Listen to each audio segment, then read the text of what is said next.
responsable. Il constitue aussi le bras séculier même de l'administration.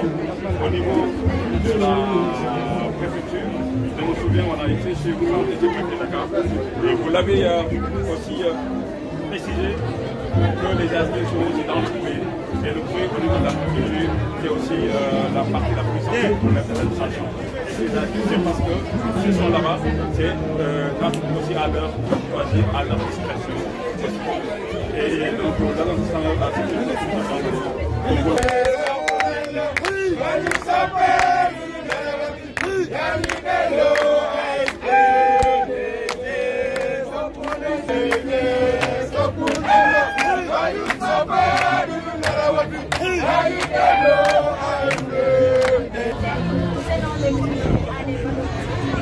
les actions que nous avons pu mener dans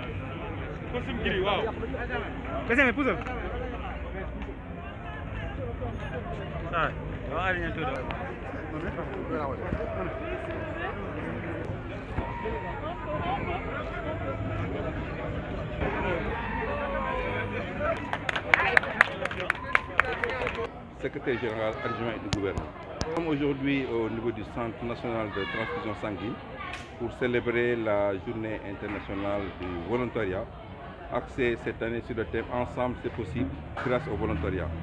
C'est une journée auquel le gouvernement du Sénégal accorde une importance toute particulière et en premier son Excellence Monsieur le Président de la République avec le système des Nations Unies qui chaque fois nous accompagne à organiser cette journée pour rendre hommage à toutes ces personnes, ces femmes, ces hommes qui s'engagent aux côtés des communautés à accompagner, à aider, à soutenir, à sensibiliser. Vous l'aurez remarqué, cette année en particulier, les volontaires ont marqué leur empreinte dans le cadre de la lutte contre la Covid. Ils se sont engagés auprès des postes de santé, auprès des autorités administratives, auprès des communautés. Ils ont sensibilisé, ils ont distribué des gels, ils ont mené des réunions, des rencontres pour accompagner l'action de l'État. Donc nous tenons à leur rendre un hommage et c'est la raison pour laquelle, au nom du secrétaire général du gouvernement et au nom du gouvernement du Sénégal, nous avons tenu à marquer notre présence pour magnifier l'engagement des volontaires, mais surtout rappeler les dispositions et l'engagement du gouvernement du Sénégal à apporter tout son appui à la promotion des volontariats. D'ailleurs, un texte a été en gestation pour pouvoir donner un cadre réglementaire au volontariat au Sénégal. Ce sera un projet de loi sur lequel on travaille en cours au niveau du secrétaire général pour que désormais le volontariat soit structuré, organisé autour d'un texte qui permettra d'organiser convenablement la mise en œuvre de ces activités. Nous tenons également à rendre hommage à tous ces volontaires français, américains, japonais, coréens qui cette année, en raison du Covid, ont été obligés de retourner dans le pays. Mais rendre également hommage au troisième âge qui est resté avec nous, mais surtout une nouveauté cette année, c'est l'arrivée des volontaires de la 15e région du Sénégal de la diaspora.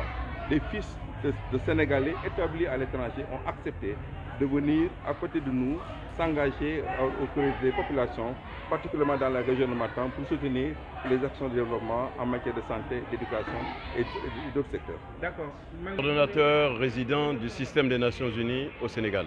Quelle sera la part? Merci. Je voudrais d'abord exprimer toute notre gratitude au gouvernement du Sénégal avec lequel, et particulièrement la direction en charge du volontariat, qui nous a permis de célébrer cette journée du 5 décembre qui marque la journée internationale des volontaires.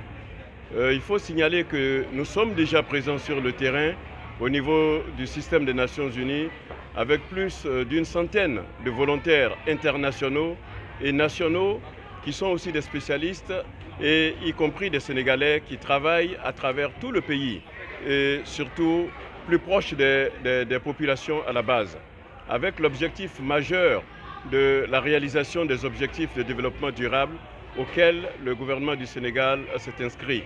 Et surtout avec un principe majeur qui est de ne laisser personne de côté. Tout le monde doit être inclus dans le processus de développement. Et par cette base-là et par ce truchement, le système des Nations Unies apporte donc sa contribution à la réalisation des priorités nationales de développement au Sénégal.